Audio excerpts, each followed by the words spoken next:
Halo, assalamualaikum sahabat ternak dimanapun Anda berada. Semoga Anda sehat selalu bersama keluarga tercinta Anda di rumah. Oke, Raja Pakoi kembali memberikan video. Nah, video kali ini saya akan menjabarkan bagaimana cara menyembuhkan senot ya.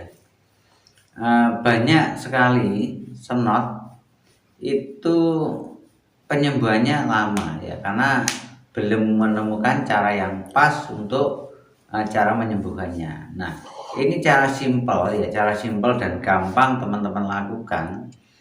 Itu pemberian 2 sampai 3 hari, bahkan mungkin 2 hari aja udah sembuh ya, dan itu totalitas. Nah, caranya bagaimana? Teman-teman siapkan dulu air hangat ya. Air hangat itu dibersihkan dulu di area wajah ya, di area wajah betul-betul bersihkan dengan menggunakan air hangat ya. Kemudian teman-teman siapkan tetraklor ya. Tetraklor itu bentuknya bila mana dibuka itu berbentuk serbuk ya.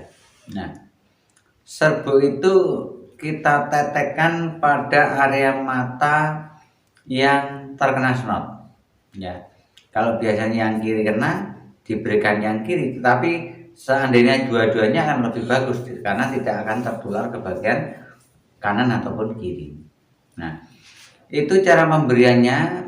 Pagi satu kita tetekkan di mata ya, pagi, sore juga sama seperti itu. Besoknya pagi lagi juga sama. Nah, 2 kali pemberian itu teman-teman itu bisa sembuh totalitas. Tetapi tetraklor yang belum dibuka itu berikan 2 ya, 2 kapsul. Jadi 2 kapsul, terus yang satu dibuka, tetekkan di mata kanan kiri. Itu teman-teman, dan itu sangat manjur ya. Terima kasih ya, bagian like, subscribe ke teman-teman Anda semuanya. Semoga video ini bermanfaat. Terima kasih. Dadah.